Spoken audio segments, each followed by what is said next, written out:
All right, cool. Take a look.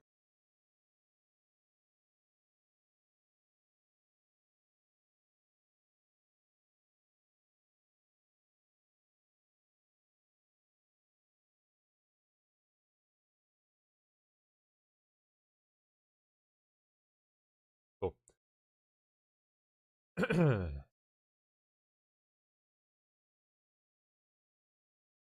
Let's. I take left you. Oh my god! All this fucking bullshit. Yeah, the mask. We're back to they're wearing a mask again. Back to people looking at about shadows. Mask.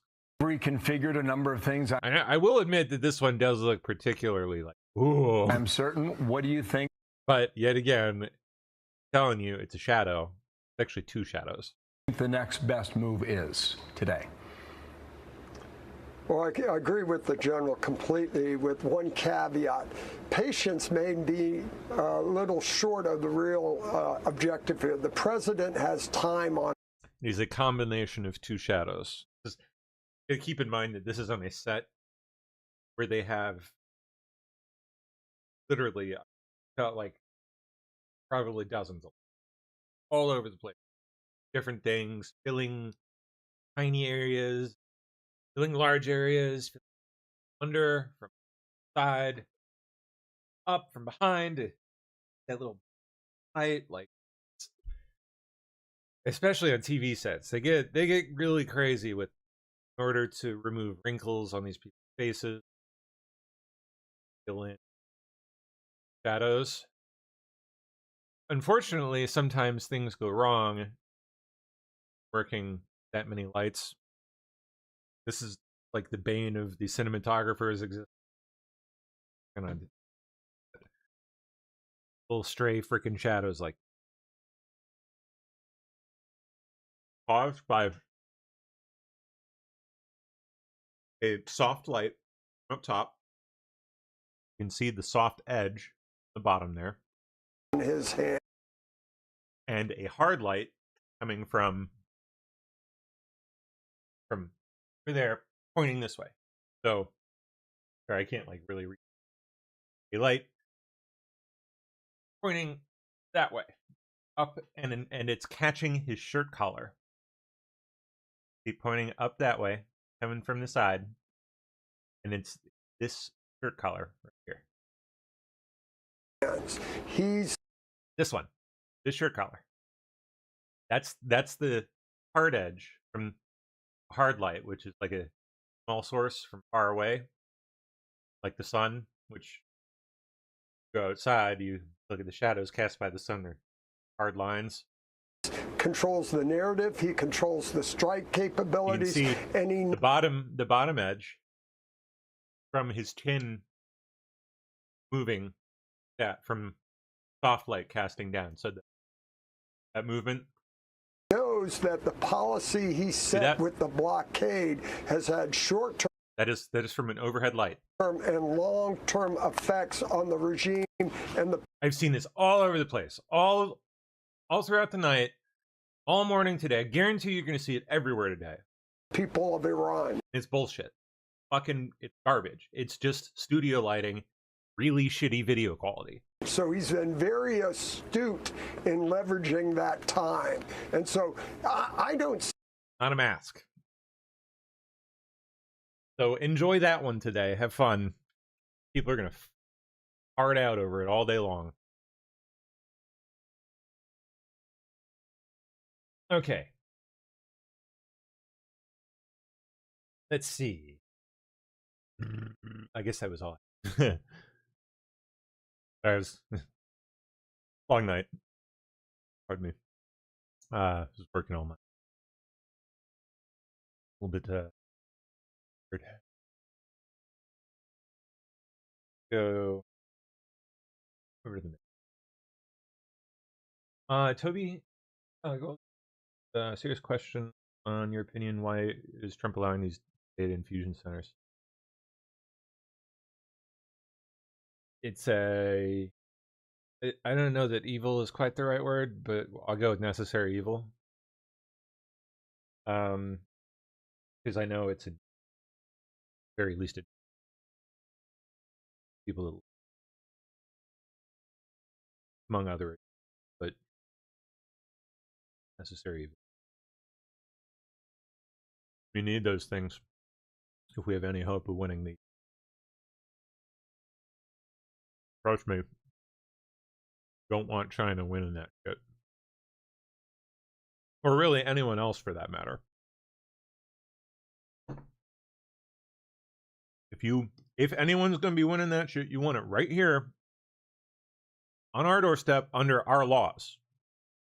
It's bad enough that it has to become a thing in the first place. I get it. Like, it sucks. Techno dystopia, so on and so forth. I'd much rather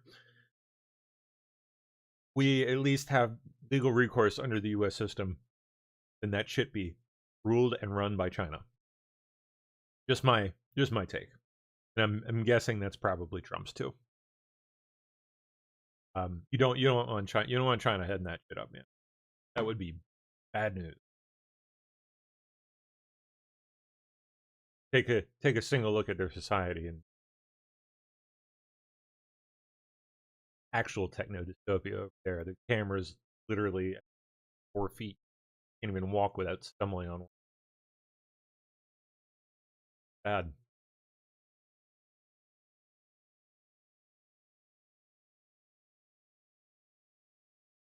But I wouldn't worry about the nuisance side of data centers much. Like the water and that, because data centers are eventually going, and not going to take that long either. On the order of, and not going to take much more than that. And then earthbound data centers are, like, at a certain point they'd just, like, there's no point in building. I'm sure there are always going to be some, because proximity to certain locations and need them here on the ground for whatever reason, security. But yeah, I think they're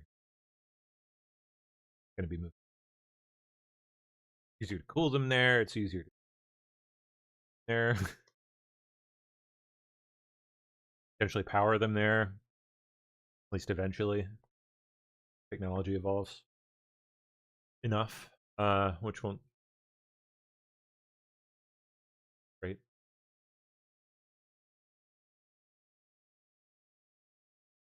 Yeah, unfortunately, no. Yeah, Toby says just concerned about becoming a bigger surveillance state. I know. Unfortunate, but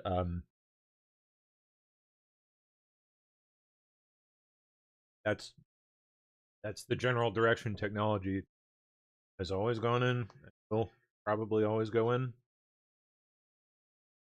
The way I'm looking at it late is basically what I just said. Like, I'd much rather we have U.S. law protecting us. Not that it does a perfect job of that. When you do a damn hell of a lot better job than China will. There's no. The other side of that also is, like, I would much rather have U.S. technologists developing privacy tech, like developing the technology to counteract the surveillance. That's going to become big business. Watch. It already is. I mean, just look at like those VPN companies and stuff. They're big money, man. Huge money. And you ain't seen nothing yet. You watch. That is going to become a massive personal privacy tech in the age of AI and agents and so on and so forth. That is going to be huge. And I would much rather have that developed here. personally. Would much rather have all that tech developed right here, where best law rely on things, not China. Where we have our people care about our country some way, kind of behind the development efforts. It sucks. Data centers suck. The surveillance state sucks, but you gotta make it sandwich, I guess. Yeah. Well, let's see. What's going on here in tech world, since we're on it. Taiwan probes alleged attempt to smuggle NVIDIA chips to. They're hungry for it, man. They want what we got for a.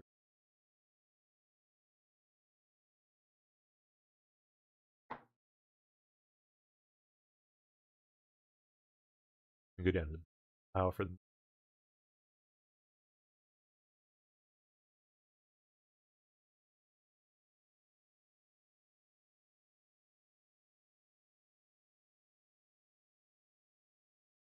Go with the best.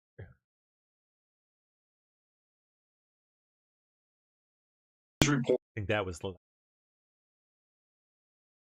Oh, Colbert, that's right. Colbert's gone. He's out. He's toast. His final episode. How bad was it? The Late Show. Next year will be our last season. The network will be ending The Late Show in May. And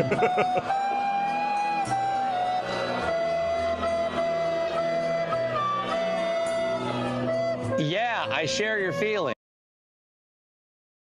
Oh, I got to guess I had the.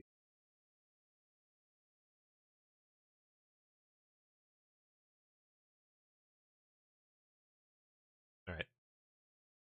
JD Vance. The fraud czar. Just like all of you, I was shocked last December when I watched Nick Shirley's bombshell investigation of migrant fraud in Minnesota, which called attention to the now infamous Quality Learning Center instead of learning and other schemes across that state. This morning, the ringleader of the $250 million Feeding Our Future fraud scheme in Minnesota was sentenced in federal court to over 40 years in prison, bringing justice to the countless school children and families she had scammed. And on top of that, today, federal law enforcement launched a massive raid in Minneapolis. Across the city, agents have arrested 15 people for suspected fraud that amounted to $90 million.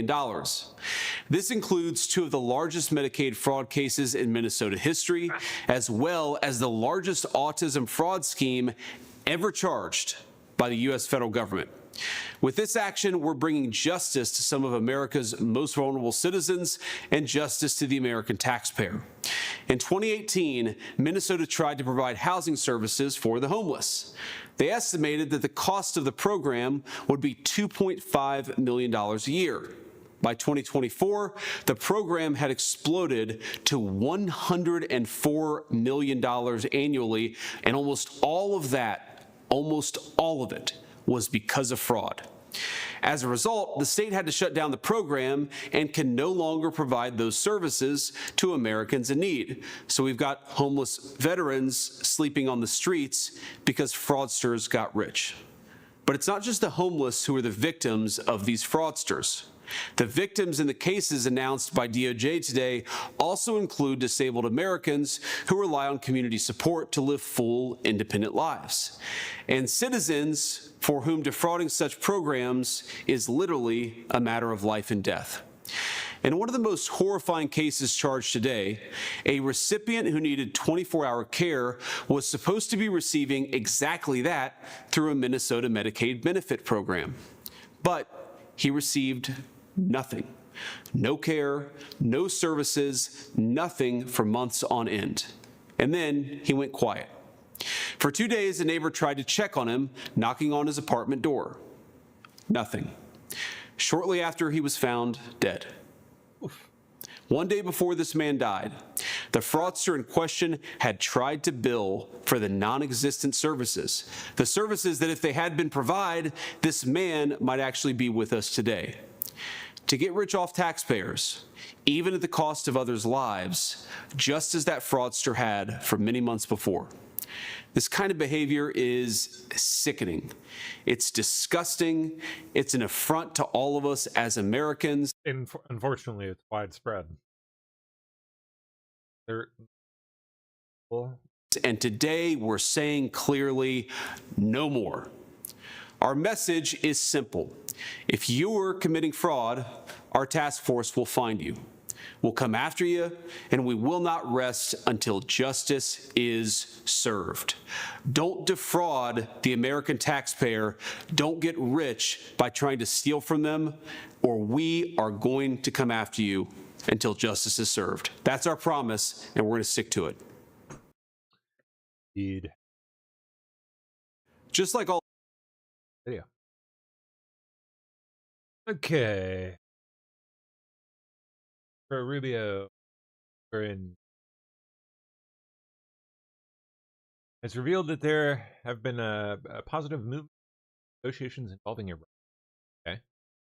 To production, but to interoperability. And so I imagine that'll be a topic of conversation. On the issue of Iran, the news this morning, I know it's early on it's still in the United States, a little later in the region, in the Middle East, but we await word on those conversations that are ongoing. There's been some slight progress. I don't want to exaggerate it, but there's been a little bit of movement, and that's good. The fundamentals remain the same. Iran can never have a nuclear weapon. It just cannot. This regime can never have nuclear weapons, and to achieve that, we're going to have to address the issue of enrichment. We're going to have to address the issue of the highly enriched uranium. And then added to this, of course, is the issue of the Straits. Iran is trying to create a tolling system. They're trying to convince Oman, by the way, to join them in this tolling system in an international waterway.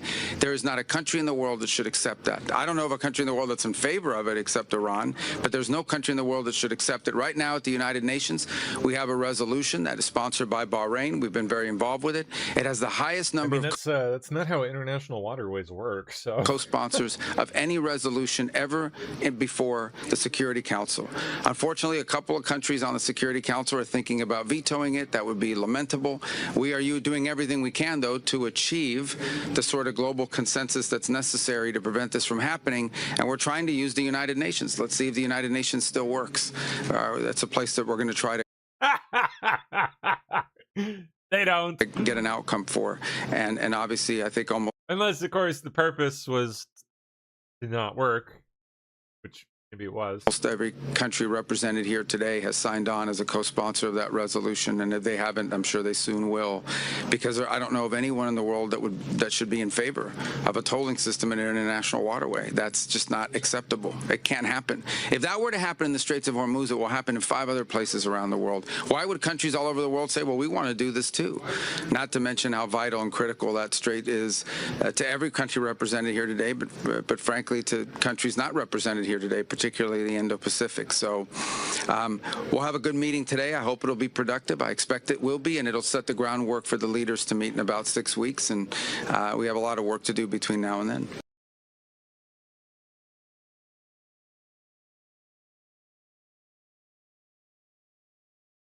See you, Mark. From Turkey. Pleasure to be here, and it's always great to see you, Mark. And obviously we're here to set the groundwork for what I think will be probably one of the more important leaders summit in the history of NATO. The president's views, frankly, disappointment at some of our NATO allies and their response to our operations in the Middle East are well documented. That will have to be addressed. That won't be solved or addressed today. That's something for the leaders level to discuss.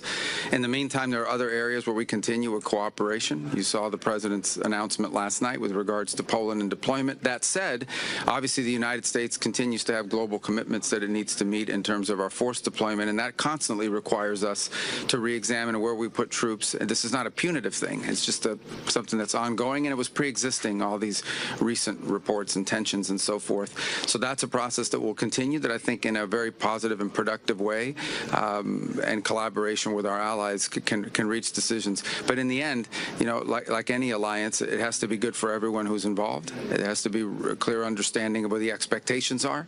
And so certainly we'll try to lay the groundwork groundwork for that. One of the areas where I think we definitely can cooperate on is the defense industrial base. It is clear to the world, to all of us in the alliance and beyond, that we simply are not able to produce munitions today at a rate that are necessary for future needs. That's something that has to be addressed. That's something that we can work together on. That's something we want to work together on. I think it's key not just to production, but to interoperability. And so I imagine that'll be a topic of conversation on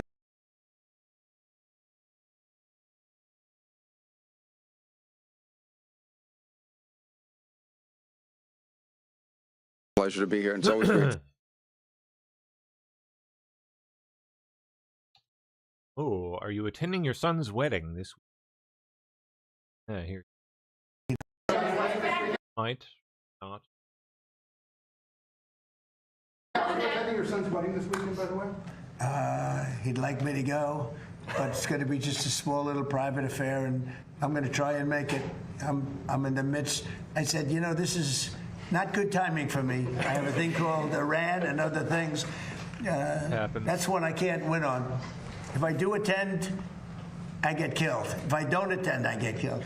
By the fake news, of course, I'm talking about. No, but he's got a very person who I've known for a long time, and hopefully they're going to have a great marriage. Are you attending your son's wedding?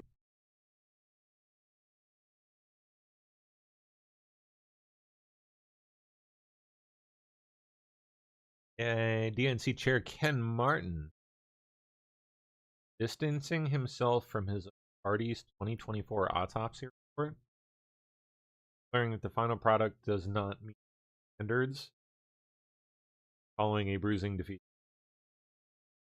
by President.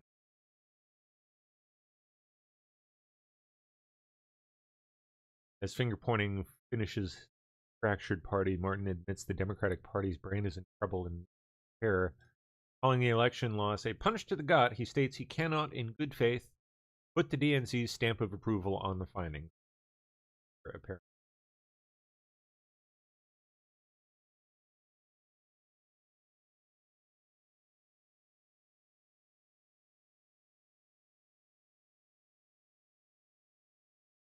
Now, what happened with Kyle Busch, dude? What's the deal? What got him? In the motorsports world shaken by the sudden loss, 41-year-old NASCAR icon Kyle Busch was battling a severe illness before his death, according to his family, but not much more is known. Less than 2 weeks ago, the legendary driver was dealing with a sinus issue during a race and had to radio for medical attention. And can somebody try to find Bill Heisel? He's the Hendrick doctor guy. Tell him I need him after the race, please. Hey, do you want Mr. Bill at your car or at your bus after the race? Bus. I'm gonna need a shot. Copy. He'll be at your bus. Busch later told the reporters after the race that he had a substantial cough. It's unclear if this illness is related to his final hospitalization. In a joint statement, Busch's family and NASCAR saying this, quote, "Our entire NASCAR family is heartbroken. A future Hall of Famer. Kyle was a rare talent, one who comes along once in a generation. He was fierce, he was passionate, he was immensely skilled, and he cared deeply about the sport and fans. NASCAR lost a giant of the sport today, far too soon." And just last Friday, Busch gave his final post-race interview after his second win of the season in the Craftsman Truck Series. Watch. Why do these moments never get old, Kyle? Because you never know when the last one is, you know, so...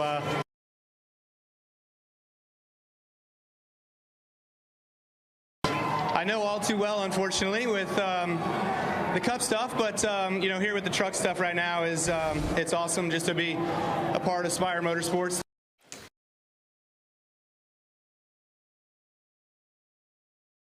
Cancer or something. It sounded like he knew.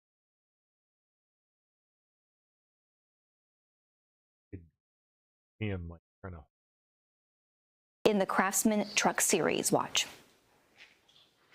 Why do these moments never get old, Kyle? Because you never know when the last one is, you know, so I know all too well, unfortunately, with the Right there. Cup stuff, but you know, here with the truck stuff right now is it's awesome just to be a part of Spire Motorsports. Busch. Oh no, man. He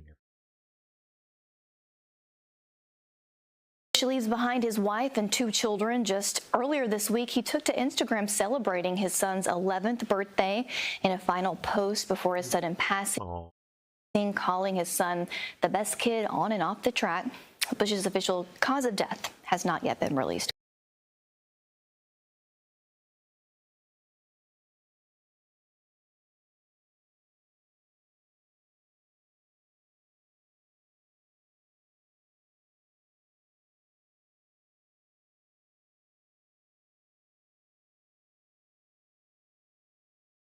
Weird. Okay. Next matter. Later yet? Tongue.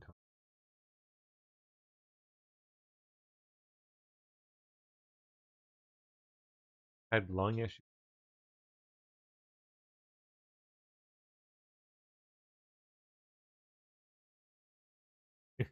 Want to speculate.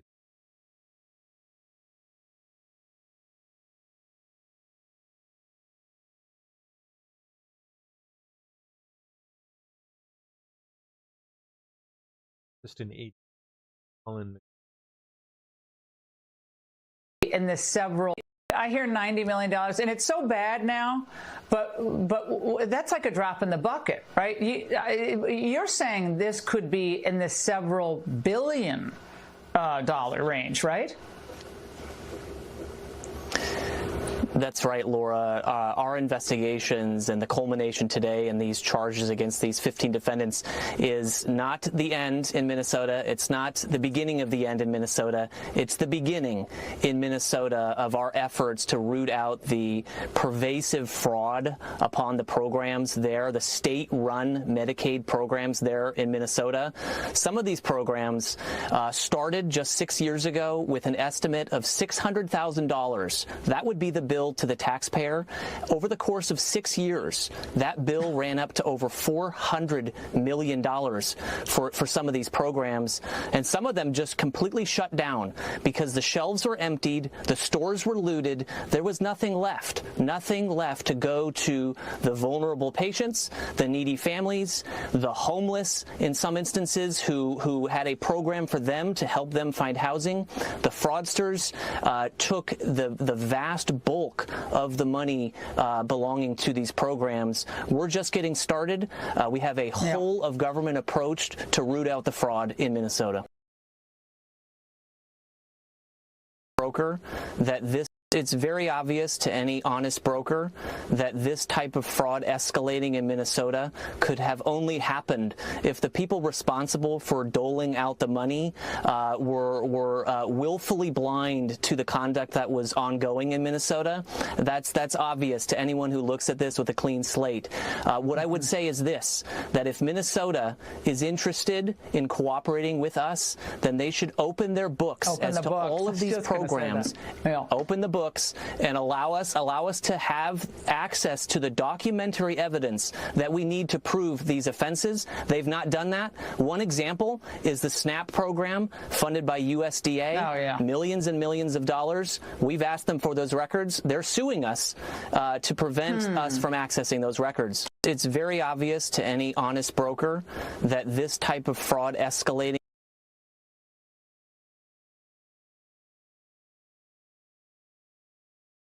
worried about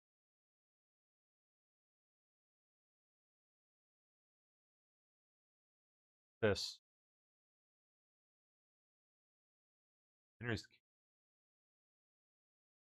The USS Nimitz and its aircraft carrier strike group arriving in the Southern Command region is as much a message to China as it is to Cuba, amidst rising tensions with both countries. Today, lawmakers questioned the acting Navy Secretary about the Navy's request for $370 billion, including $65 billion to build 34 new ships, amidst questions about whether the U.S. can keep up with its shipbuilding needs. You asked for $1.8 billion to study study using foreign shipyards and foreign designs. That is a lot for a study. We want them to bring their operations here with the way they're able to crank out a destroyer in 2 years, and that will create basically 540,000 jobs in the United States. There were also questions about the sale of weapons to Taiwan. We've encouraged Taiwan to buy arms from us, and all of a sudden there's a pause. Right now we're doing a pause in order to make sure we have the munitions we need for Epic Fury, which we have plenty, but we're just making sure we have everything. I'm sorry, what more do we have to know, Admiral? President Xi has telegraphed his anxiety, his insecurity. We want leverage. Why don't we just go ahead and sell the weapons to Taiwan that Taiwan wants? We definitely want Taiwan to be as strong as they can be, sir. Lawmakers question the U.S. Navy's ability to defend international waterways like the Strait of Hormuz, counter China in the Indo-Pacific, and build President Trump's proposed Golden Fleet. The Pentagon is requesting $17 billion to build one Trump-class battleship, which the president wants to be nuclear-powered, making it far more complicated and expensive, Brett. Meantime, the 5,000 troops, a little confusion, right? Well, there was a lot of blowback on Capitol Hill from Republicans and also from the Poles themselves and from NATO allies, and so it seems that the president reversed the decision that the secretary had made at the Pentagon. Okay, Jen, thanks.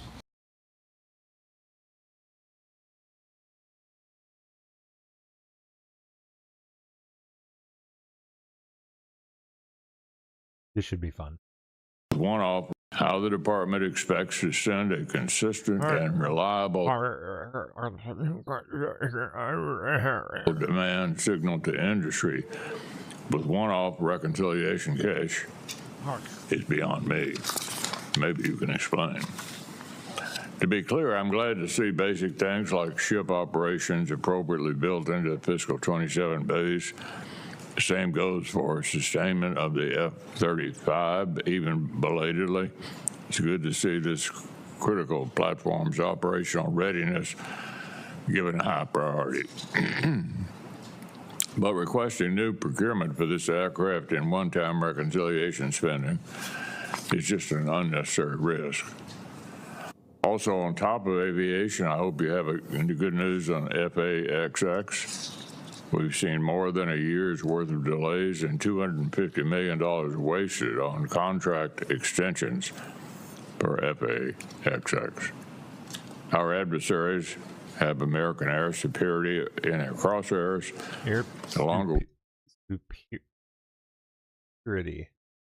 We delay these investments, the more our edge is blunted. So, has your edge been blunted? Admiral Carlo, I know you've been outspoken on the importance, quote, workhouse, horse, end quote, role that destroyers play in today's surface fleet. So I'll also need to hear you square this request failure to include a second DGG with the continued high demand for their capabilities. Gentlemen, on another topic we'll need to hear from you on is the lessons you're taking from the current conflicts and how they inform your thinking about the Navy and Marine Corps modernization. In recent months, Iran has You didn't write any of this. extracted a price effectively striking. It was all written by interns. U.S. and partner military targets all across the region. All he does is just read papers that are put in front of him now. And he can't even do that good.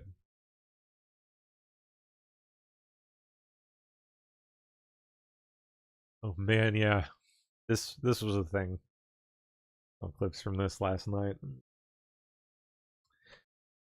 Hunter Biden going on Candace Owens. Yeah, that's right. Deep fucking fried wacko beat. Even get a good. I mean, whether it's Butler or Charlie or Butler makes no sense. These things that it's just not right. But you are? And I mean, it's so glaringly not right. It's cocaine in the White House. It's almost as if they're just saying, F like, you. F you. They're not even I don't trying. care. We don't even You know get what? good psyops anymore, and that's what I keep saying. I'm like, it's so disrespectful with that we're not even getting good psyops anymore. Like we're supposed to believe he survived 4 assassination attempts. The first president that's ever survived 4 assassination attempts. Yeah. They lie to us about things. They make a big deal, and then they make it want to, it's going to go away. Maybe it just means the assassins are getting worse. They're going. I mean, everything else is. Why wouldn't the assassins? Keep pretending and telling us that this is a totally normal grieving widow. Okay, no one's buying that. Like that, something's just not right here. Everyone can see that this is not how you would react to your husband being shot. And this sort of just, I'm fine. And I like 2 weeks later, I fully accept the narrative. I have no interest in anything else. It's over. Let's close it. I forgive him. Let's move on. You're asking us to abandon our common sense and our humanity is what you're asking us to do. And that kind of seems like where. That is the queen of abandoning common sense and humanity. That's rich. Okay. We're at, like, they're insisting on this. And I'm going, where is this going to go? Because we're not doing the thing they want us to do. Like, they are just constantly giving us slop all the time. I mean, even the recent White House Correspondents' Dinner, there was so much theater to it after. So much theater. And now it's kind of, okay, Secret Service maybe shot each other. Yeah, I mean, it was like the highest profile event of the month. And the president was there and a shooting happened. Why the fuck would it not be? What did you just say? Service maybe shot each other, and we're just going to be shot. Kind of, okay, Secret Service maybe shot each other. Theater to it after. So much theater. So much wait, what the fuck? What else do you expect? Do you expect it to just go, okay, well, it was a fun event. We're time to go home. Now it's kind of it's a quiet night. Okay, Secret Service maybe shot each other, and we're just going to kind of quiet. Why wouldn't there be theater? It's like, why wouldn't there be action and activity and shit going on? And like, what the fuck else do you expect, lady? Quietly move on, but Trump needs a ballroom. Like that's a normal reaction. Hey, there's a shooting duck. Hey, well, we better get that ballroom. And by the way, it's going to cost $1 billion now. And by the way, it's not from donors. And by the way, we're going to do it. Like it's just the constant. Hey, audience, listen to this crackhead here. He'll tell you what's going on in the world. Talk about gaslighting. This has been just this, and we're not even. Are we even a year into Trump's second term? We're a little over a year. A little over a year in a second, and I don't think there's just been. I'm like, how are we going to do? Mind blowing that people actually still. I think at this point, I think it's just become like. This is like the new Maury. This is like the new Jerry Springer. It's like the new like daytime retard television, which I'll grant you I enjoyed probably more than I should have when I was younger. I love Maury. Like I watched it religiously. I'm not even kidding you. I love that show. But that's what this is. Like that's what YouTube version is.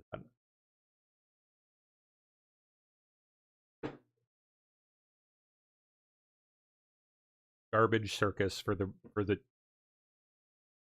tards. Of which I am one sometimes. Because I'm not above it. I will watch some of this shit for some laughs. Okay? I'm not saying I don't do it. But good God. It's just shock shit. It's like it's unfortunate. Some people take it like seriously.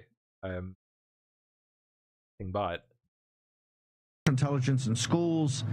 No, my point is 87% is a monumental number, right? American people don't agree on 87%. I mean, these numbers are so off the chart. And you can tell by going around the country. Caroline Wren, for the CPAC thing of women in government and power, all over the country, she went to a dinner last night with 30 of them. The entire conversation for 3 hours about AI. They're coming from, and they said, data centers, artificial intelligence in schools, jobs for jobs for college graduates. Parents are freaked out. This is the #1 issue we have in the country right now, and that's why it's got to be addressed. That's why this polling is so much better. Now, here's the dilemma. I'm sure that the guys around the tech bros called Kratsios and these guys said, instead of signing this, just have it go away. right? Let's not sign it today and maybe we'll forget about it, because in the current situation we're in, it's not just, there is no system. They don't have to show anything. What happens is that somebody like Anthropic that put up monster numbers last night on Wall Street kind of came because they were kind of concerned about what they had, right? But it's not just voluntarily. It's, Elon and Zuckerberg and Google. And if, like you said, if you don't think Google's going to AI, just go do a search. And their point is, if we don't do this, search is going to be gone. Give me a minute on Google, because you bring up the fact all the time. They're cutting the human out of it. Yeah, absolutely. I mean, if that's what they're doing a terrible job of it. So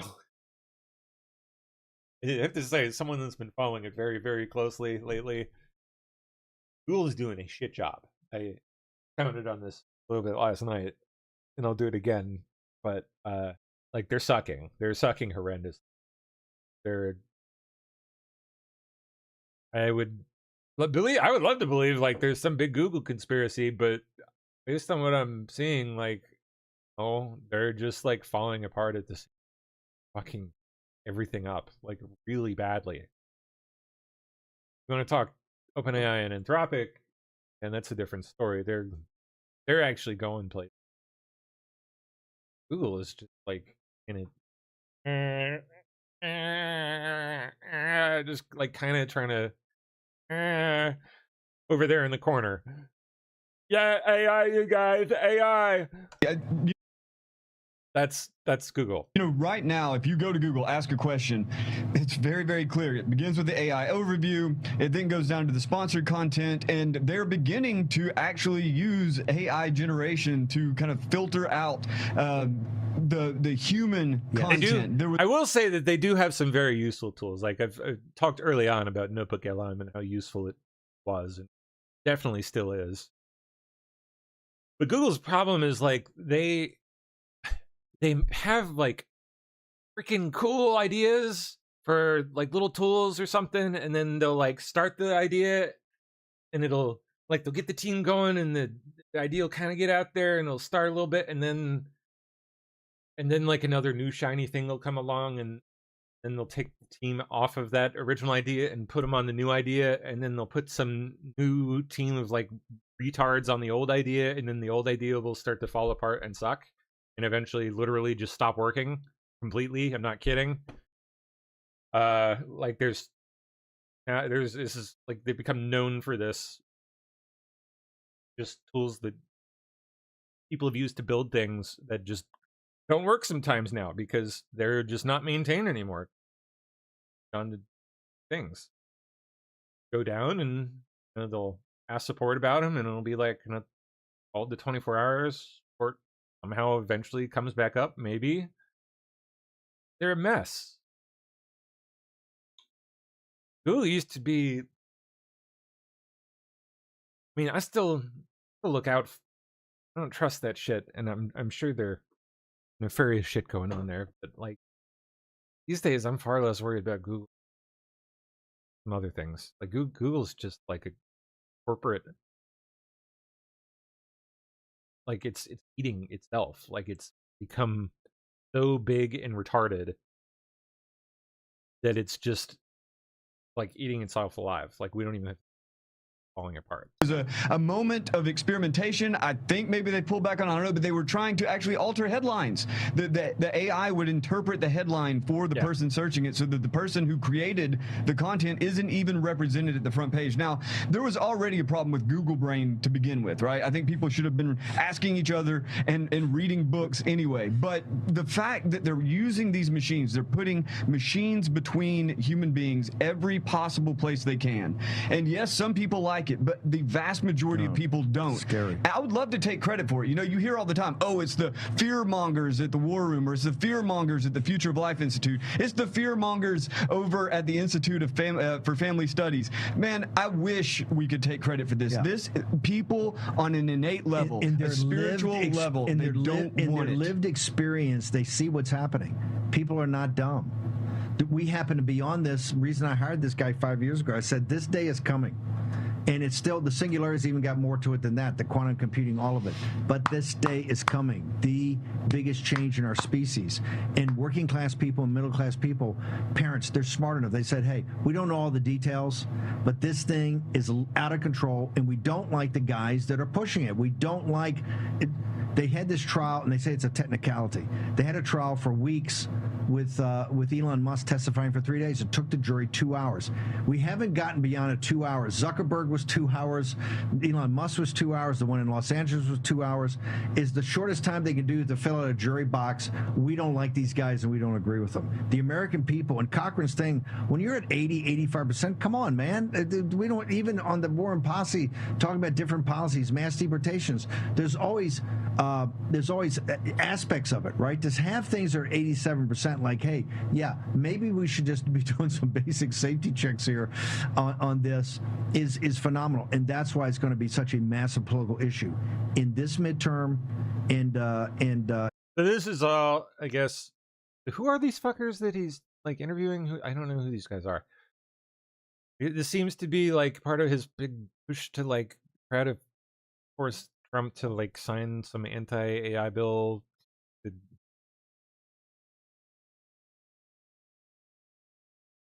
place limits on what gets released. Like the government has to like place a stamp of approval on an AI model before it gets released to the public or something. They have to review it. And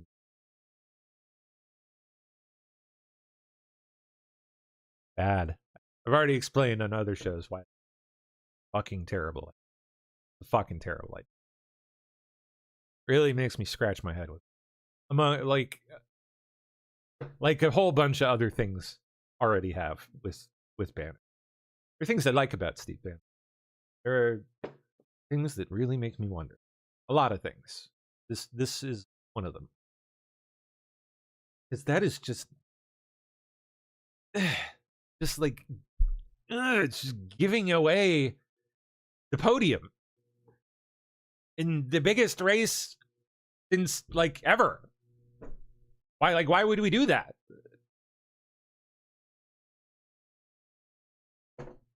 I don't know why we would do that. We would just be handing it to China. Straight up. Or anyone else that wants to like step up and ease it. At this point it would be China, because that's who has the tech to follow through. Europe ain't even close. Russia, not even close. Even less close than Europe. Bad news, man. Making me scratch my head. Weird move. I'm very, very glad to hear that Trump nixed that shit at the last moment, and I hope that stays that way. Nuclear weapon.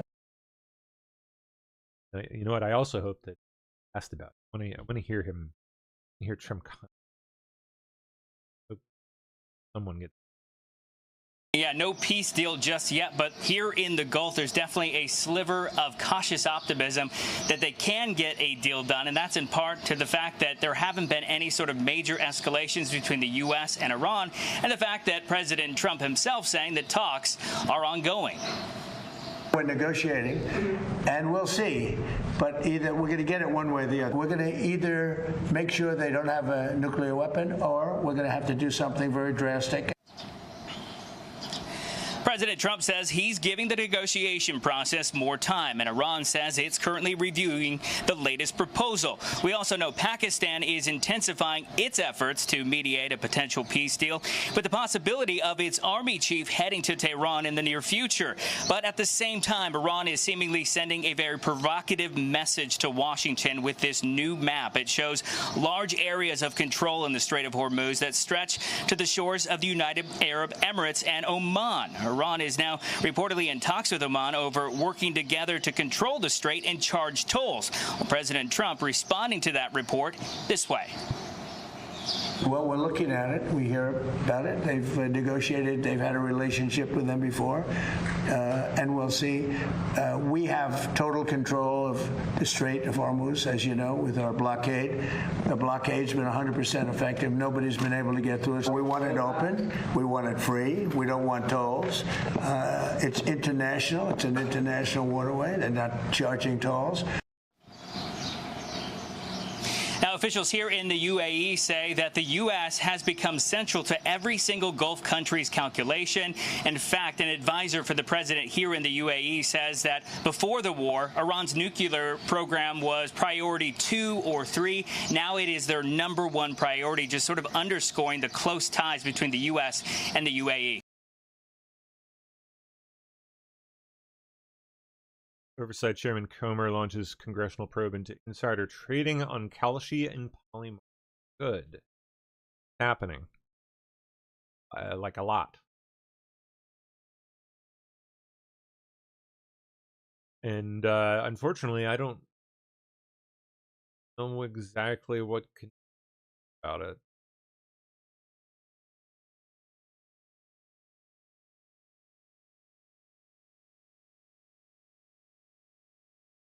I don't know. I don't even know.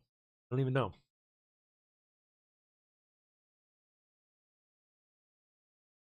Our next guest is launching an investigation into insider trading on prediction market platforms. Joining us now, Congressman James Comer, Chairman. Curious to hear what he has.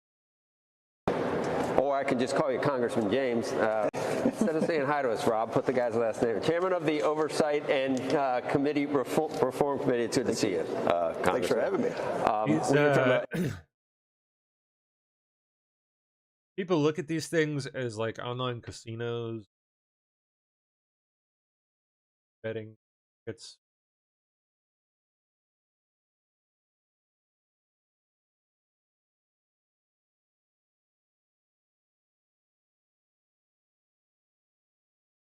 these are, I guarantee you, in addition to being jobs of money, in addition to that, about the data is about the data that they're gathering. First and foremost, money side. They're after harnessing human collective's capability. Things. Human mind is very good at prediction. Good at predicting things. Things and can do things that computers just aren't very good at yet. That's the point. Yet they're trying to figure out how to do it. They want to figure out how to predict, like literally, step by step, by bit, further out into the future. Every different field in every market, they're trying to gather all the data. You watch. Give it. At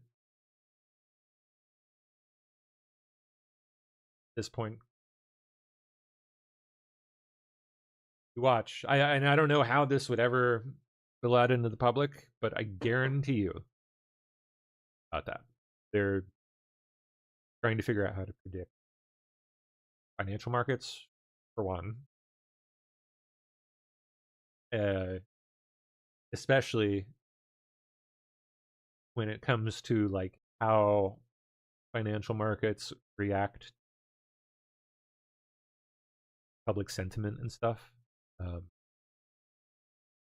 Because those are things that can be tracked and found in the data. Reverse engineered.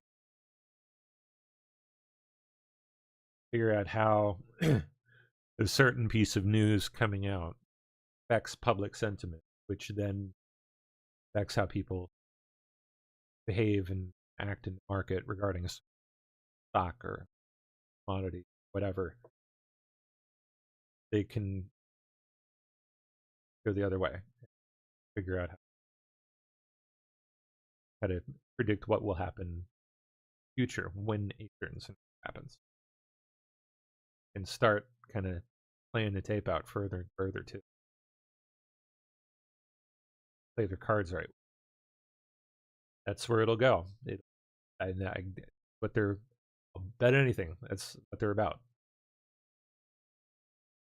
It has nothing to do with making money on silly, like mafia style betting rackets. It's about predicting the future computationally.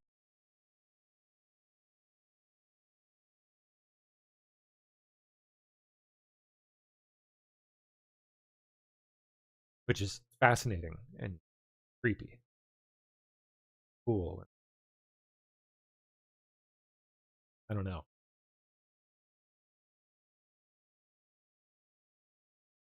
NATO tensions take center stage. Secretary Rubio is here, as you just mentioned, to meet with all the NATO allies. There's more than 30 foreign ministers here to see him. He has got a very clear, very succinct message to deliver on behalf of President Trump and the United States. It is time for these allies, he says, to pay up and lay up when it comes to the war in Iran. So the morning so far has seen him meet one-on-one with NATO Secretary General Mark Rutte. Right now, Rubio's in a meeting with those 30-some foreign ministers we just mentioned. He wants use of military bases for forward deployment of U.S. troops. Here he is. Iran is trying to create a tolling system. They're trying to convince Oman, by the way, to join them in this tolling system in an international waterway. There is not a country in the world that should accept that. I don't know of a country in the world that's in favor of it except Iran, but there's no country in the world that should accept it.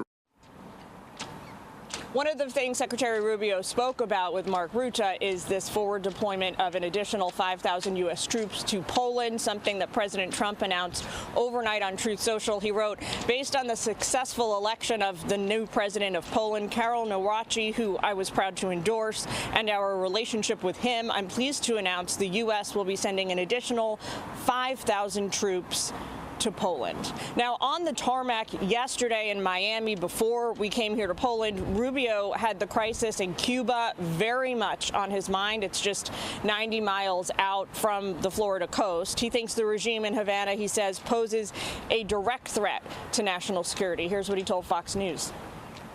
Cuba not only has weapons that they've acquired from Russia and China over the years, but they also host Russian and Chinese intelligence presence in their country, not far from where we're standing right now. So Cuba has always posed a national security threat to the United States. And as you guys know, in foreign policy world, nothing happens by accident. As Secretary Rubio is arriving here in Sweden, Iran state media is now announcing that talks are back on. They are moving ahead, negotiations with the United States. So perhaps this trip bearing some fruit already.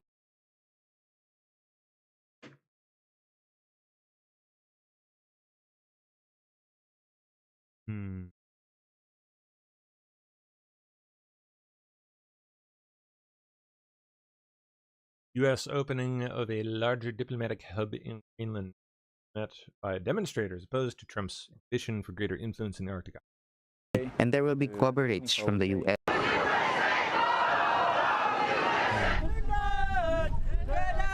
Doesn't look very big. I have arranged it precisely because the new consulate opens today, and there will be coverage from the U.S. So the purpose is to make the American people understand that Greenland is a democratic country, and in a democratic country, no means no.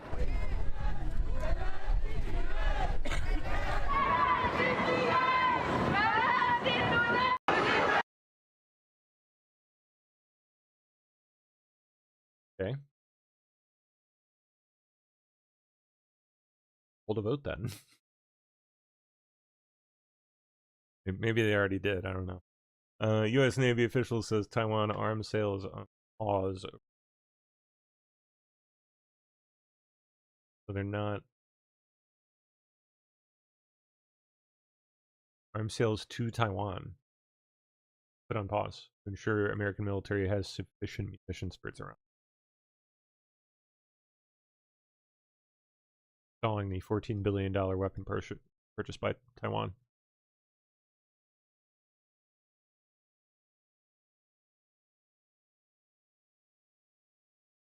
Texas AG's office sued WhatsApp and its parent company Meta, alleging they misled customers about the strength and scope of WhatsApp's encryption measures. Yep. They do that. What's that famous Mark Zuckerberg message from all those years ago?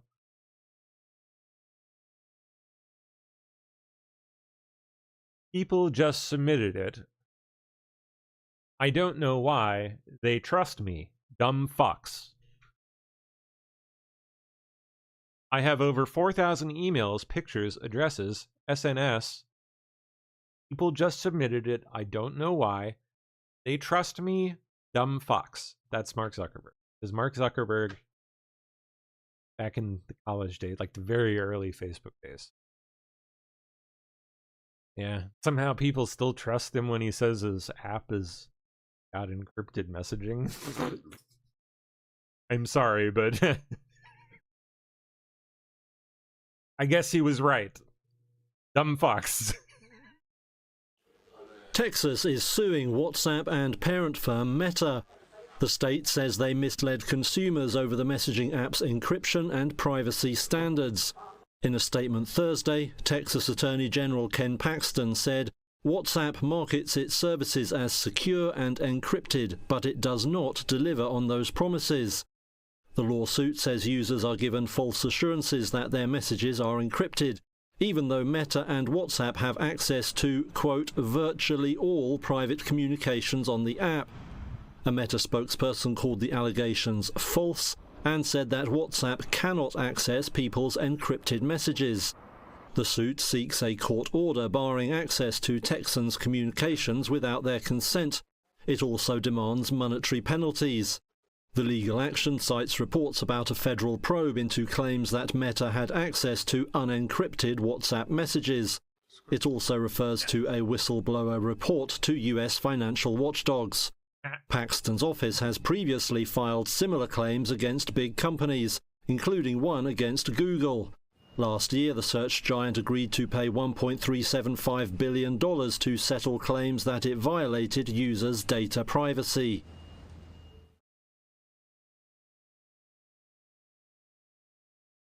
All right.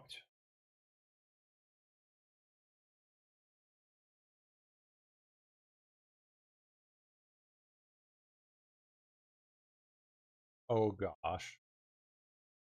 Robots are... Okay.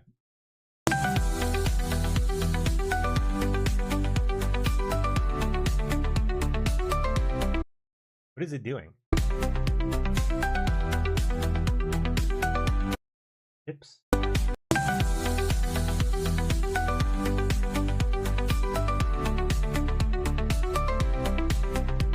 Yeah, chips.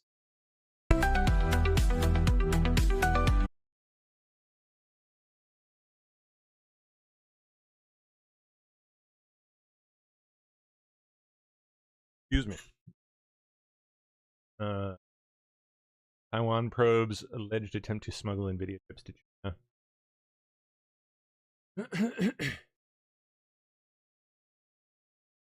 Who was doing it? 3 people allegedly smuggling NVIDIA's AI chips. Oh yeah. The cottage industry.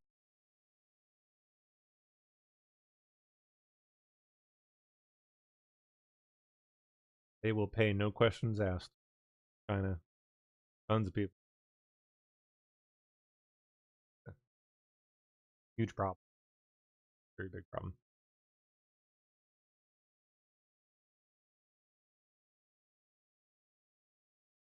CBS News Radio signs off Friday night after nearly 100 years of broadcast. Wait, one? Oh. CBS News Radio, which provides news programming to an estimated 700 stations spanning the United States, sign off the air Friday night after nearly a century of broadcast. Service launched in September 1927. Home to broadcast legends Edward R. Murrow, Robert Trout, Douglas Edwards, Charles Osgood, Dan Crowther. Trusted voice. Decades in. Oh.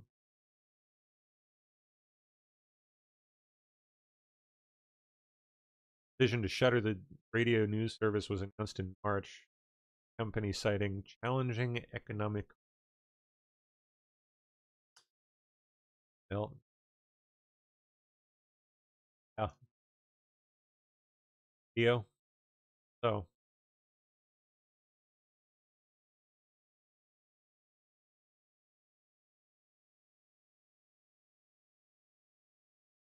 Children's Hospital in Columbus. Rod.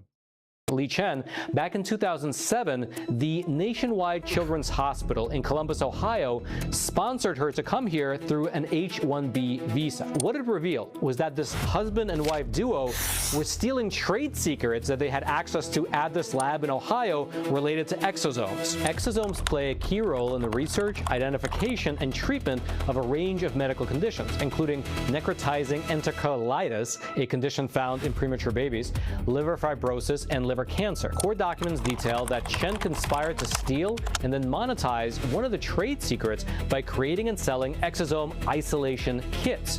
Chen started a company in China to sell the kits. Full approval and support from the Chinese Communist government, who gave them state funding for the project, 2026.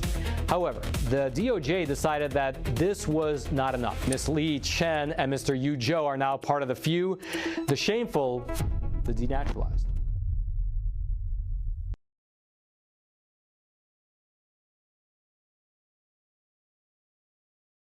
Oh, the sinkhole at LaGuardia, yeah. This morning, millions of holiday weekend travelers set to take off. We're headed to Vegas, San Antonio. We're going to New Orleans. But some are stranded because of that sinkhole at New York's LaGuardia Airport. The runway now closed through Saturday morning. Michael Simmons is one of those travelers affected. I mean, all flights are booked. They're all sold out. Busy airports are already seeing longer lines. The TSA expects to screen 18.3 million people planning to fly through Wednesday. The busiest cities, Atlanta, Chicago, Dallas, and Denver, with more than 53,000 flights scheduled. I was a little nervous for Memorial Day weekend just because school's being out and closed and everyone wants to go away. And while a record-breaking number of Americans are expected to travel for Memorial Day weekend, the high cost of gas is forcing some families to choose to stay home. The gas prices. Yeah, they're super expensive, and right now it's just not the time to be traveling. Betsy Rosado says she's prioritizing saving for her children's education. The way the gas prices are, it's not reasonable for us to go anywhere. We can't afford it, and I have to start saving for the kids' needs for school. And there's already plenty of action on the tarmac here at LAX. This United flight is headed to Chicago, one of 5,000 flights for them just today alone. Of course, we know a lot of people are going to be driving for the holiday, and the national average for a gallon of gas this morning sits about $4.55. If you are taking off, you want to try to get out the door before 11 a.m. because traffic will build through about 8 p.m. And then when you're headed home, it will be a lot better if you can come home Sunday rather than Monday. Michael? All right, Trev, we know a lot of people be flying, a lot of people be driving, and I'm sure a lot of people are just going to stay home, like that young lady there. Thank you for that. We appreciate it. Give me the football, man. Hey, well, there we go. Data centers in space are coming. Data centers should... Just said it like an hour ago. That's funny. Yeah, it's not going to take long for data centers on the ground just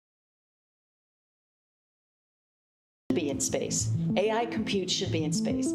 Space power is free and cooling is free. Can you sort of explain how that would work? So data centers in space, or AI compute in space, is basically taking a simplified satellite and basically putting more compute chips on them with a much larger solar array. We approached the FCC and we have a million satellites worth an AI compute constellation. A million satellites. A million satellites. Does solar work amazingly in space? Solar. You don't have the atmosphere and you don't have the things in the way? It's always sunny in space. It just follows the sun all around and all around and all around. That's correct. Well, that makes a lot of sense. Data centers belong in space. And it follows the sun. That's exactly right. All right, that's cool. We look forward to you getting it done.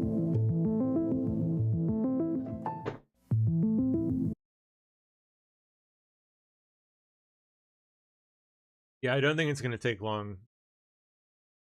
At that point, all the concerns about ground data centers no longer a thing. those will become obsolete. I mean, people that own them will keep them and run them for a couple decades, so, and they become longer, really profitable. Becomes more profitable to turn the property into. Then they'll be gone. Certainly an eyesore while they're here, but I don't think there's going to be too many more once this starts thing. Eventually start going away. Semi truck traveling on Interstate 15 from California to Las Vegas. Overturned from strong wind. Oh. Damn. Oh. Yeah, it's oh, I hope he's okay. Heck no, man. Jeez. Yeah, it's Dude, oh, I hope he's okay. that is nuts.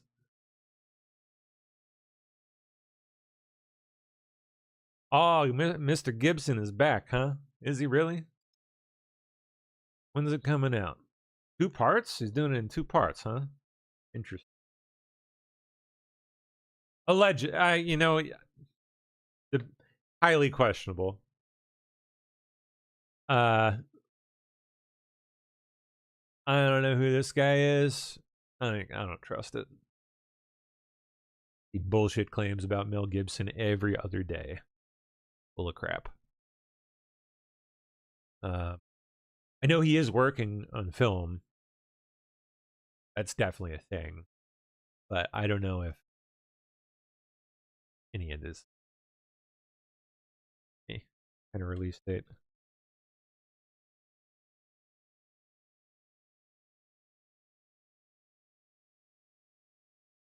It is going to be 2 parts.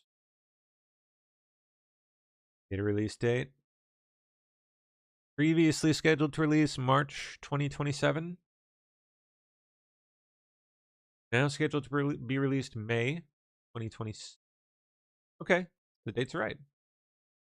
I'm color me shocked. I've seen so many bullshit claims about Mel Gibson and well, just everything Mel Gibson, but stuff around this movie, like, oh, it's huge on Facebook. But wow, okay, well, that's cool. So it's coming in for a year.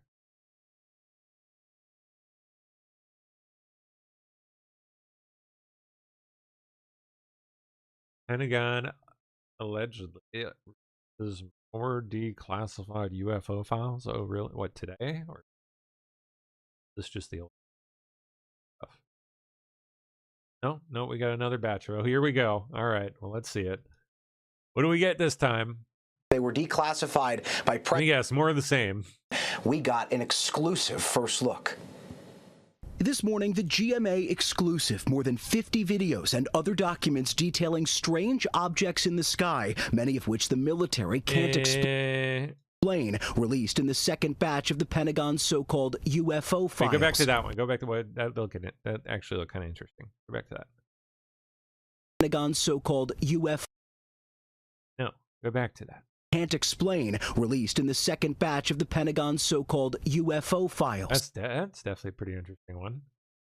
Inside never-before-seen video like this from 2024, the Coast Guard picking up this object as it flew near a plane over the southeastern U.S. And this taken by the U.S. military over Syria in 2021, following an unidentified object before... Go back. Picking up this object as it flew near a plane over the southeastern U.S. And video like this from 2024, the Coast Guard picking up this object as it flew near a plane over the southeastern U.S. And this taken by the U.S. military. That's a pretty interesting one. This one here, for sure. I bet you this one will get a lot of attention. UFO files. Inside never-before-seen video like this from 2024. The fact that it's moving to track it, seems to be. the Coast Guard picking up this object as it flew near a plane over the southeastern U.S. And this taken by the U.S. military over Syria in 2021, following an unidentified object before it suddenly speeds off. The service member who submitted the video labeling it. That's interesting. But The service member who submitted the video labeling it instant acceleration. Others seen flying in apparent formation. All part of over 200 files released so far detailing what the military officially calls unidentified anomalous phenomena, or UAP, better known. These are definitely considerably more interesting than the first batch. As UFOs, long an object of public fascination. They want to find out about the UFOs and anything having to do with UFO or related material. The files that first batch was doo-doo caca, like nothing. This is definitely more public on order of President Trump, who earlier this month touted complete and maximum transparency, leaving it up to the public to, quote, decide for themselves what the hell is going on. In the newly released records, this video from 2020, taken in an undisclosed area under U.S. Central Command, appearing to show a sphere flying over That's a balloon. Population center, the pilot getting a closer look before it eventually flew higher off into the sky. And this account that's a balloon. From a senior U.S. intelligence officer just last year, describing seeing two large orbs flare up alongside their helicopter while on a mission, saying they were orange with a white or yellow center and emitted light in all directions. Fighter jets then scrambled to identify the objects, but couldn't, the officer recounts, then writing, the same orbs we had encountered were now chasing the fighters. We were virtually speechless after these observations. That sounds it. After multiple investigations, the government has found no evidence any of these incidents are of an extraterrestrial nature, but military officials admit many remain unresolved and cannot be explained. And inside these files, there were some videos that certainly were not UFOs, like one of the government shooting down what was believed to be a balloon over Lake Huron in 2023. But unfortunately sprinkled with stuff like that. But there's definitely looks to be some pretty interesting stuff in this one, based on what object as it flew this one especially near a plane over the southeastern U.S. And this taken by the U.S. Gotta see it again. Never before seen video like this from 2024. The Coast Guard picking up this object as it flew near a plane over the southeastern U.S. And this taken by the Coast Guard picking up this object as it flew near a plane over the southeastern U.S. And this taken by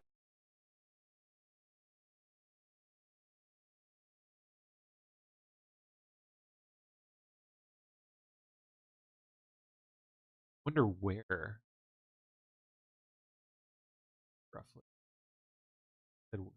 southeastern west, so-called UFO files. It could. This one could also be a balloon. Just effective trick, kind of making it faster than the plane. Plane's off in the lower, but actually moving forward, but quicker. The parallax trick.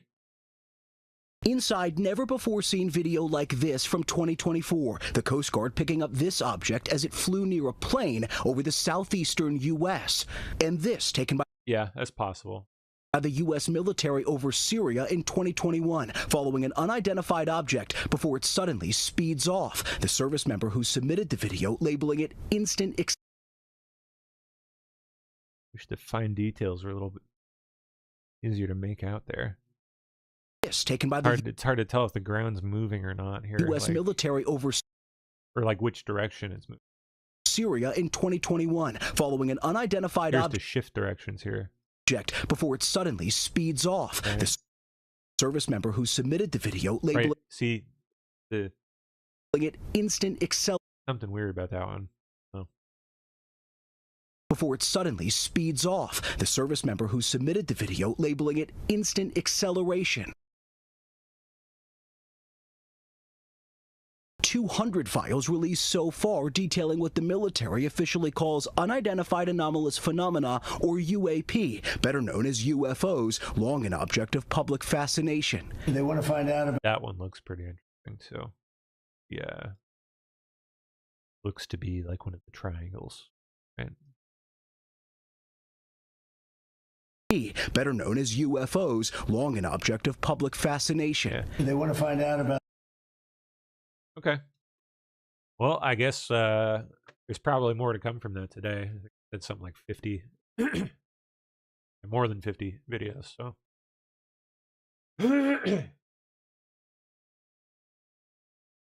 Marco Rubio just walked out after telling our allies to step it up for a NATO group photo.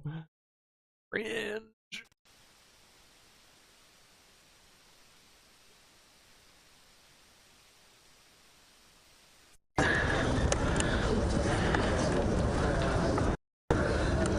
Excellencies, if you could please, for a few seconds, straight in front of you.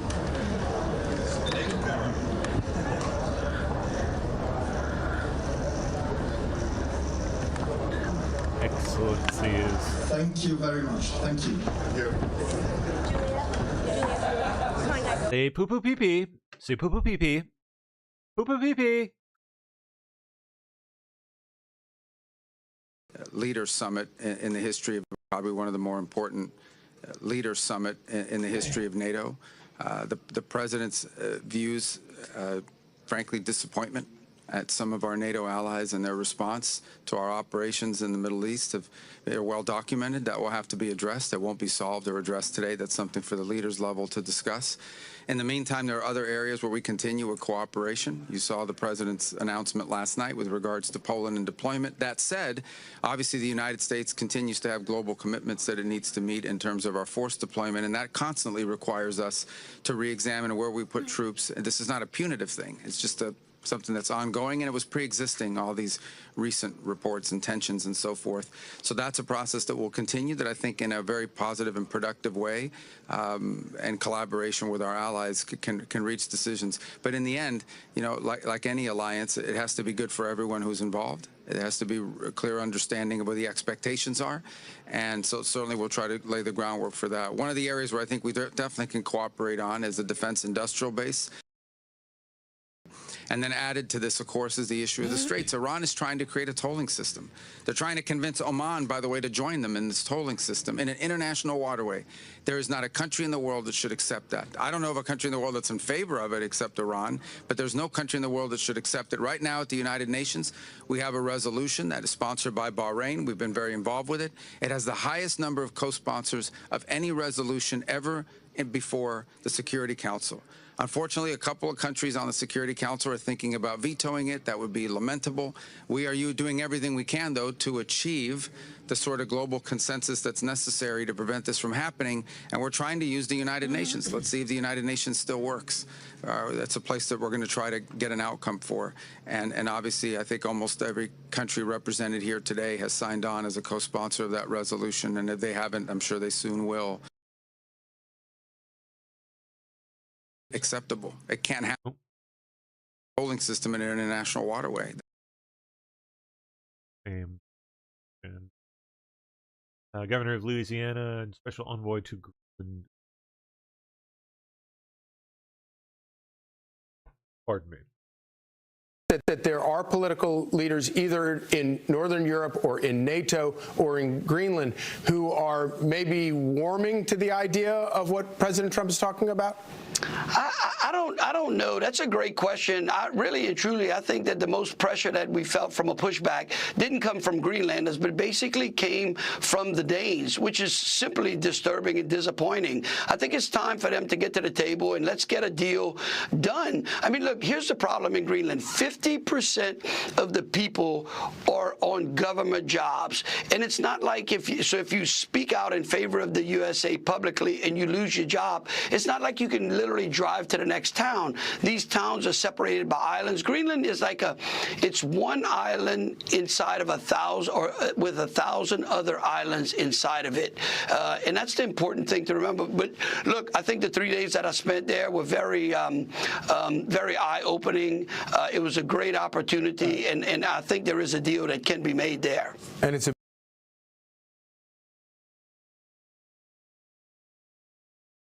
definitely going for something.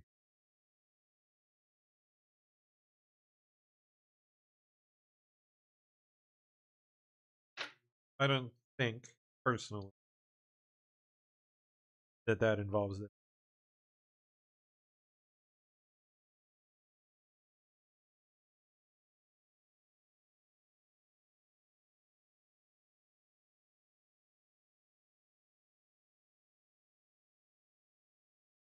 And a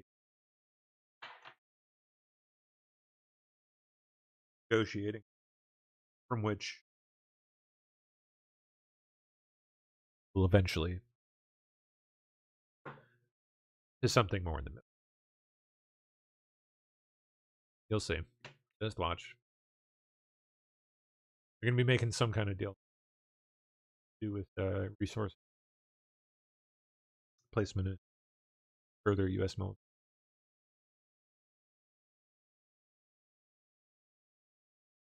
That's where it'll end up. Mark my word. Canada's oil-rich province of Alberta will proceed with a non-binding referendum in October on whether its residents want to remain part of Canada.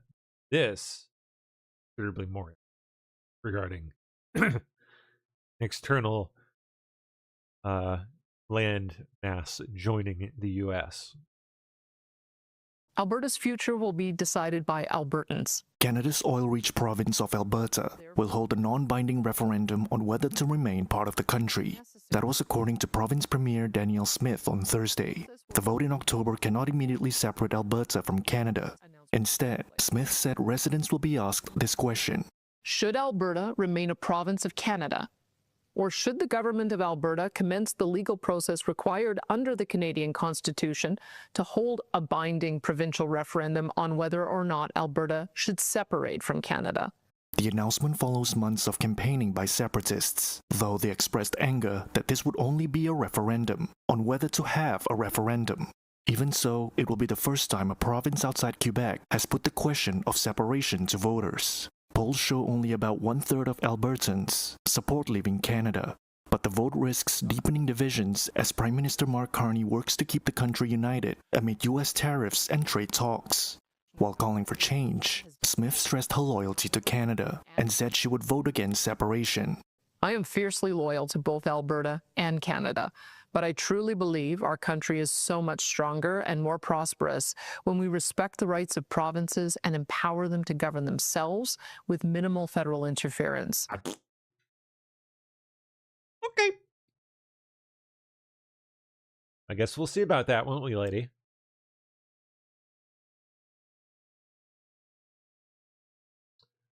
Hope you guys pull it off, Alberta. You do. Just to see the screeching. That's all I want to see. I want to see the screeching. Do it. Indian authorities have sought to block the social media handles of the satirical Cockroach People's Party, formed last week in response to comments from the country's top judge, seen as critical of young people. Cockroach? The Cockroach Janta Party. India's fucking weird, man. Fake degrees. How do fake degrees play into this one? He later said his comments, which spawned a slew of social media sites, were taken out of context and that he was referring to those who use fake degrees. Oh, well.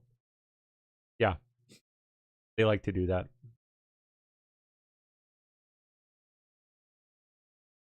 The national pastime, I guess.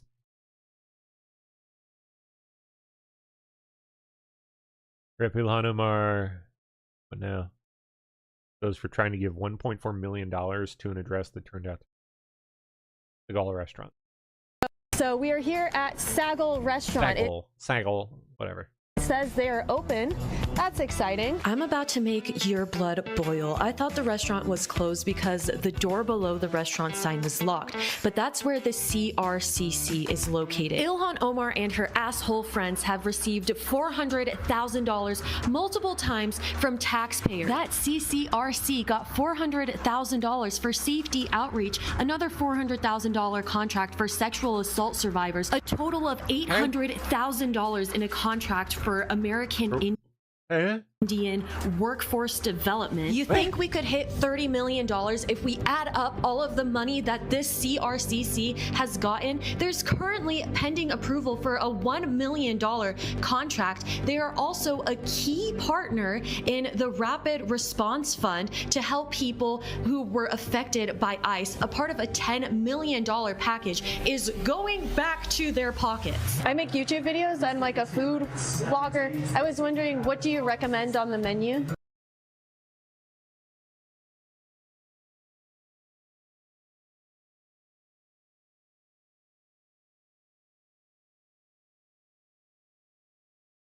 Hurricane season. So got below average season for the Atlantic Basin. Below average this year, huh? For a change.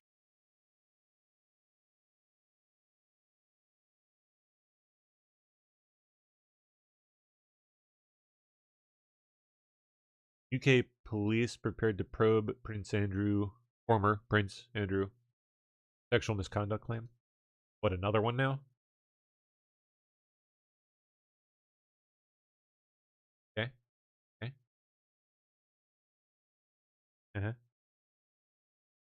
Sources reportedly concerned that the public believes they are only focused on accusations of misconduct in public office by Andrew Mountbatten Windsor, proving allegations that Andrew shared sensitive information with disgraced financier Epstein. Of course, said their investigation was examining a number of aspects of alleged misconduct following the release of files under the Epstein Transparency Act. They didn't have them yet, huh?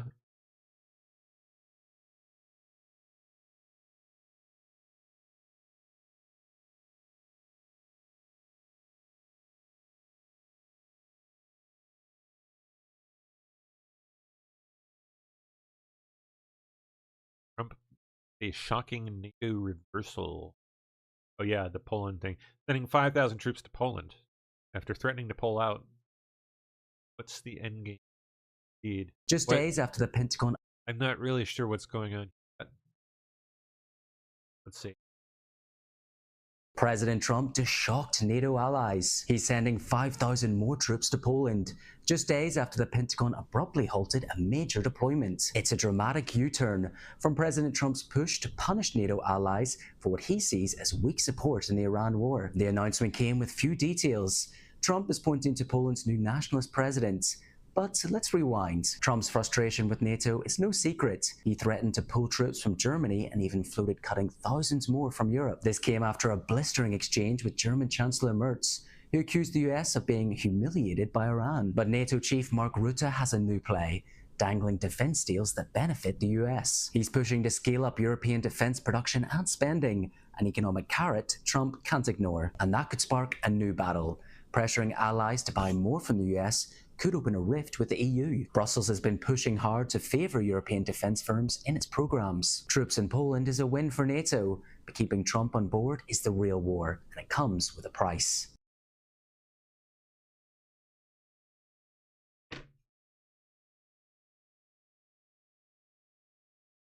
Tom Emmer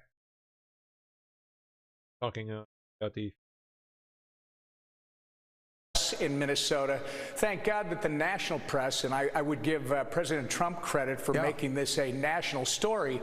Thank God you're on it, because nobody's been covering this for the last 8 years in Minnesota, and his has run rampant. Ilhan Omar is at the center of the Feeding Our Future scandal. She not only was the sponsor of the bill that created the fund that they ripped off, these are her neighbors. These are the people she represents, and by the way, the people that she was in communication communication with. You know that Amy Bach, the head of the Feeding Our Future scandal, was sentenced to 41 years yesterday. She has said that Ilhan Omar was aware. Right. And then you look at Keith Ellison.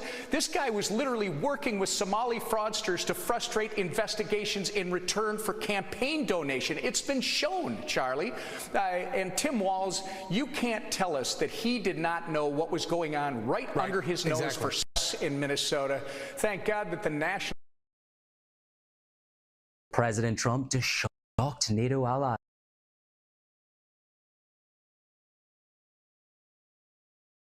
Vincent Huang. Aspect of AI. Remember, NVIDIA is... I think we saw this one. The president would like us to win in every aspect of AI. Remember, NVIDIA is AI.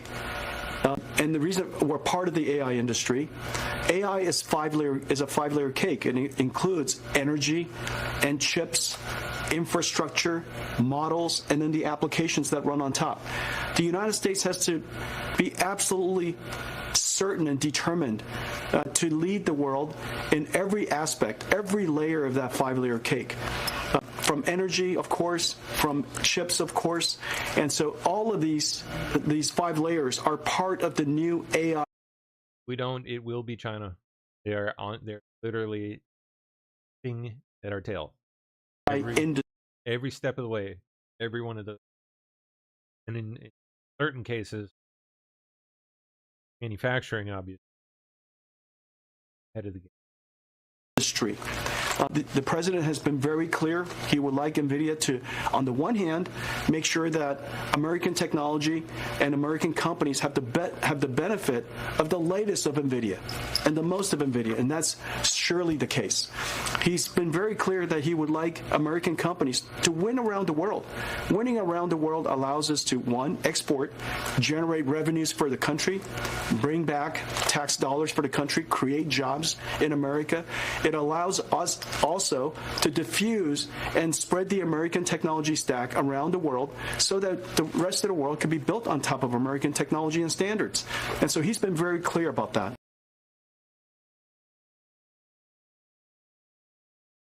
China imposed export controls on precursor chemicals shipped to America, like fentanyl precursors.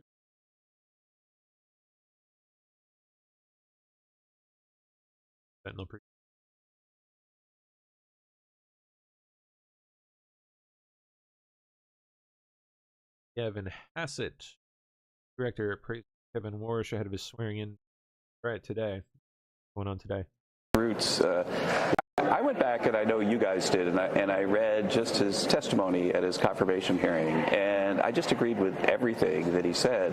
You disagreed with everything? I agreed with everything. I just agreed. The idea that the Fed has lost its way a little bit, that it's sort of lost track of its mission, it's doing DEI stuff and climate change and all that kind of stuff. And yesterday. And I think that he wants to restore Fed independence by returning to its roots. I was there at the Fed working when Alan Greenspan made sure that we were focused like a laser beam on monetary policy, on the dual mandate, and sort of shut up about everything else. and I think that Kevin's going to do a great job. He's going to really turn that institution around. I went.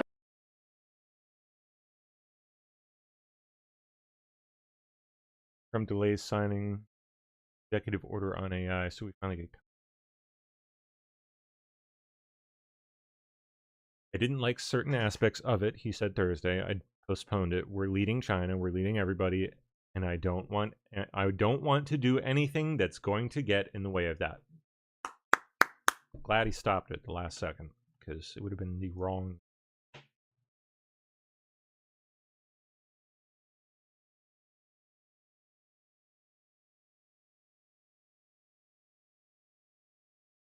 The new UFO.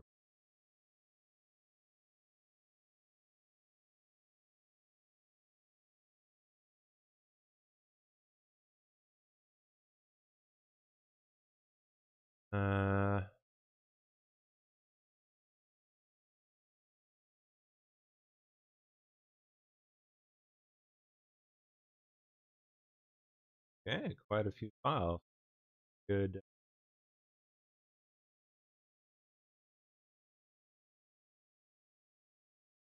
So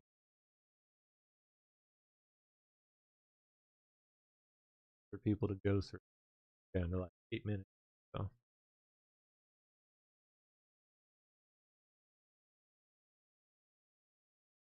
family says suspect in was influenced by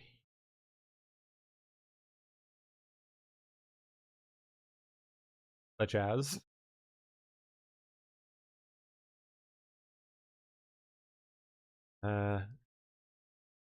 yes. Really? Spoke out against online spaces that normalize hatred. What? Authorities investigating their motives were trying to authenticate a lengthy document posted online. Oh, really? That they may have written, law enforcement officials have said. The writings include anti-Islamic, anti-Semitic, and anti-LGBT views, Nazi iconography, and references to accelerationism, a white supremacist ideology. That's a lie. It's that. There are white supremacist accelerationists, but they come in all flavors. That promotes violence to hasten the formation of a white ethnic state. Well, really, technically, it's just to accelerate collapse, so they can whatever flavor of fuckery they subscribe to. It's not a white thing. It's so absurd that they try to peg it on.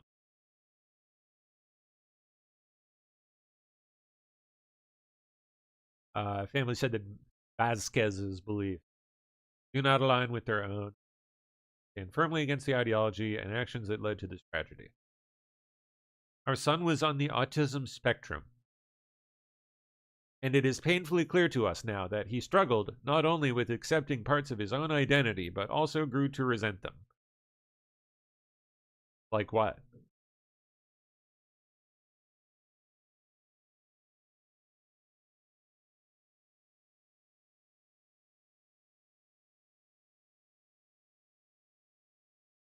Okay. Video meeting with NATO leaders overseas. Shoot.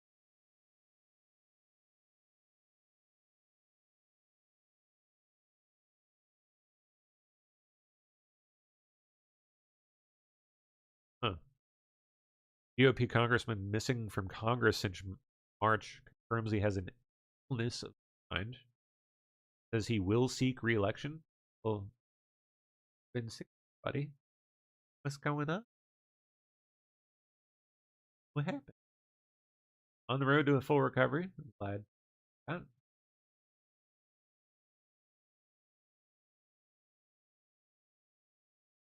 New Jersey.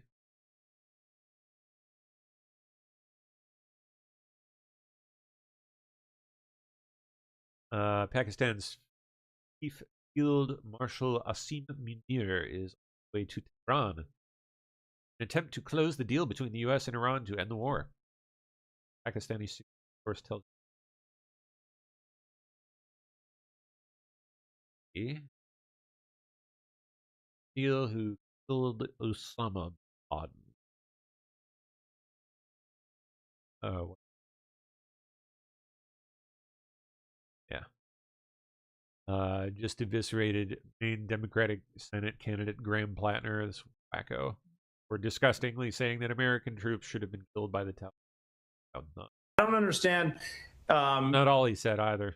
If you swear an oath to the country, it doesn't even matter what the politics are. Every single time you fight, it's for the man next to you. It's for the person next to you. It's that's why we do the gunfight politics go out the window. And just to wish ill on someone like that under fire is just, like I said, it's the opposite of everything I've ever been, raised to believe. And I don't understand. If you swear an oath to the country.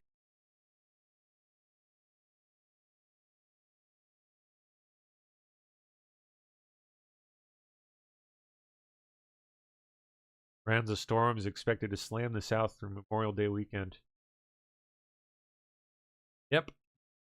We're catching rain here too. South has a week of it. been dealing with days of heavy rain. That's led to an increased flood threat from Port Smith all the way through Chattanooga. Our friends even in parts of Louisiana getting in on this action. Scenes like this, by the way, out of Atlanta from Wednesday. Oh my goodness. And one dog, you can see him right there, not happy about that. He had a walk that was planned, and that walk, well, became more of a swim. Oh, I just hope he got a bath. Yeah. I mean, you can see the quality of the water. Flood water's nasty. You want to stay out of it. Flood watch is up for... That's doo-doo water. You don't want that. No, no, puppy. Don't go in the doo-doo water.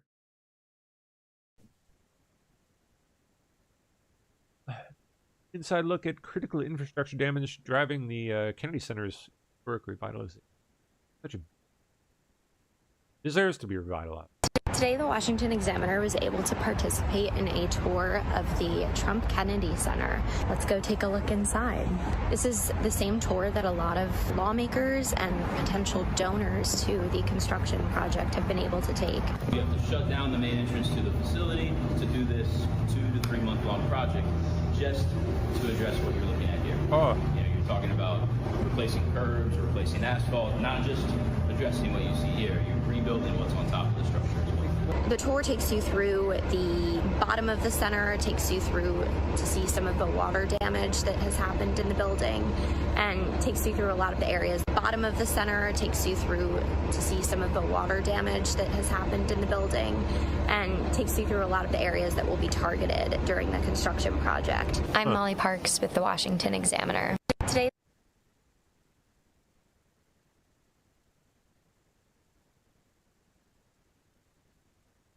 All charges dismissed against Broadview Sticks. Group of protesters who were arrested outside the ICE facility in Broadview. All while ago. Arrest. Hacky sack is back. Kids stopped playing hacky sack. When did that happen?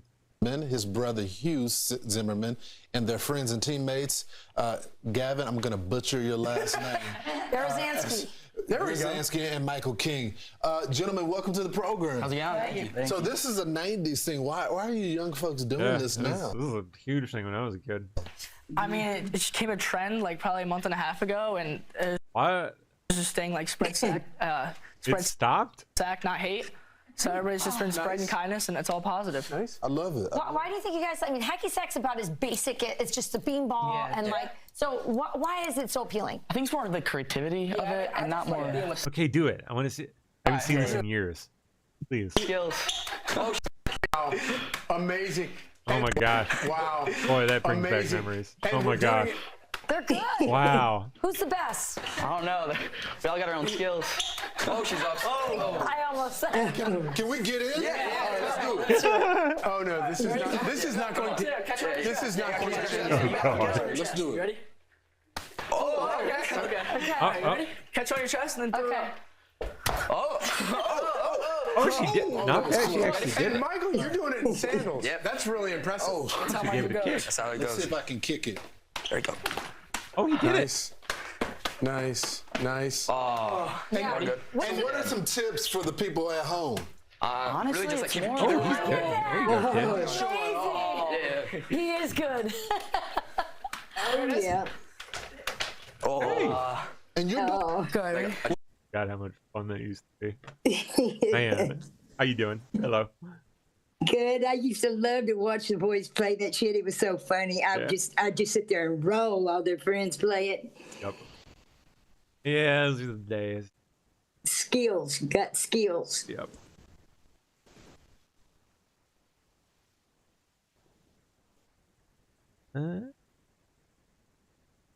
There we go. All right. Well, how you been? Not bad. Yeah, very good. Thanks for popping in again, as always. Oh, yeah. Appreciate Not it. a problem. Sandra will be back next week. She had graduation stuff with her daughter, so. Yeah, that's right. Yeah. Good for her. Yeah, it's exciting. Cool. Well, I hope you have a good show. Let you get to it. All right. Well, Well, thank you. Have a good day, hon. Yeah, you too. All right. Hey, guys. Yes, All right, you too. Done. No. I got more work to get to. I shall see you when I see you.